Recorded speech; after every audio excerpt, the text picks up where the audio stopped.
श्री सीतारामचंद्र भगवान की जय। श्री राधा कृष्ण भगवान की जय। श्री गौरी शंकर भगवान की जय। जगज्जननी पूज्या यज्ञेश्वरी गौ माता की जय। एकादशी महात्म की जय। बंधुओं, आज अश्विनी शुक्ल पक्ष की पापांकुशा एकादशी का महात्म्य लेकर के हम आप सबके पास आए हैं।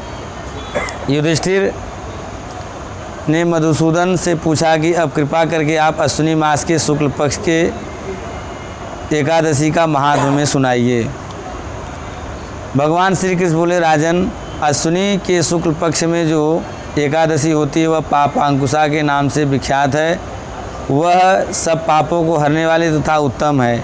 उस दिन संपूर्ण मनोरथ की प्राप्ति के लिए मनुष्य को स्वर्ग और मोक्ष प्रदान कराने वाले पद्मनाभ संज्ञक मुझ वासुदेव का पूजन करना चाहिए।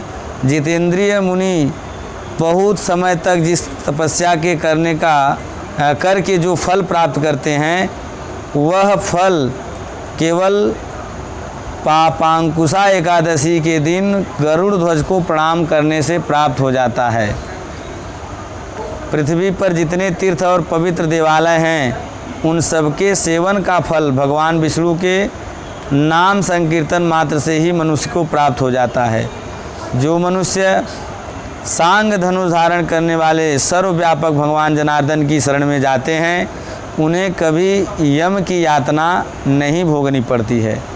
यदि अन्य कार्य के प्रसंग से भी मनुष्य एकमात्र एकादशी को उपवास कर ले तो, अर्थात भूल से भी, जैसे मान लो किसी को उस दिन भोजन ही न मिले और उससे भी अगर एकादशी हो गया, वो प्रेम से नहीं वैसी हो गया, मिला ही नहीं तो फिर करेगा ही क्या, तो भी जो है मनुष्य को एकादशी का फल प्राप्त करने का व्रत करने का फल प्राप्त होता है और उसे यम की यातना नहीं मिलती है।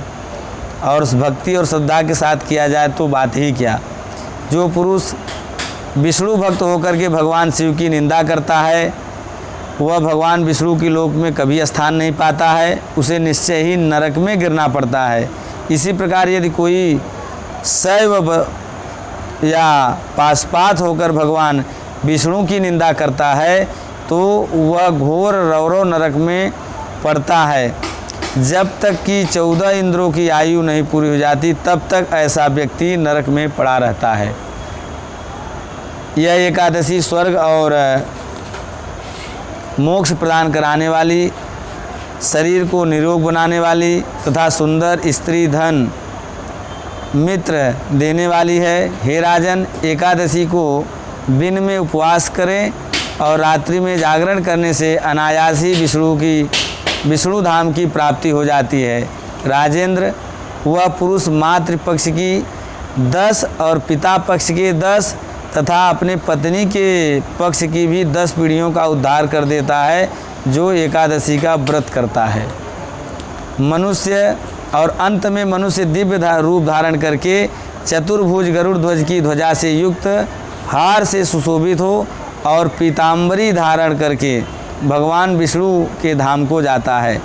अश्विनी के शुक्ल पक्ष में पापांकुशा का व्रत करने मात्र से ही मानव सभी पापों से मुक्त होकर के अंत में श्रीहरि के धाम वैकुंठ धाम को जाता है। जो पुरुष सुवर्ण, तिल, भूमि, गौ, अन्न, जल, जूते और छाते का दान करता है वह सभी यमराज को कभी नहीं देखता है। हे नृपश्रेष्ठ, दरिद्र पुरुष को भी यथाशक्ति दान करना ही चाहिए। स्नान दान आदि क्रिया करके अपने प्रत्येक दिन को सफल बनावें। जो होम, स्नान, जप, ध्यान और यज्ञ आदि पुण्य कर्म करने वाले हैं उन्हें भयंकर यातना नहीं देखनी पड़ती है। लोक में जो मानव दीर्घायु, धनाढ़ और कुलीन और निरोगी देखे जाते हैं निश्चित रूप से वह पुण्यात्मा ही हैं। पुण्यकर्ता पुरुष ऐसे ही देखे जाते हैं। इस विषय में अधिक कहने से क्या लाभ। मनुष्य पाप से दुर्गति में पड़ते हैं और धर्म से स्वर्ग में जाते हैं। राजन, तुमने मुझसे जो कुछ पूछा था उसके अनुसार पापांकुशा का महात्म्य मैंने कह दिया, और अब क्या सुनना चाहते हैं। बंधुओं, यह पापांकुशा एकादशी महात्म्य हमने आपको सुनाई। सभी वैष्णव अथवा शैवियों को एकादशी व्रत करना चाहिए, और एकादशी व्रत करने के पश्चात सबको अपनी यथाशक्ति, अपने शक्ति के और सामर्थ्य के अनुसार दान अवश्य करना चाहिए। श्री सीता रामचंद्र भगवान की जय।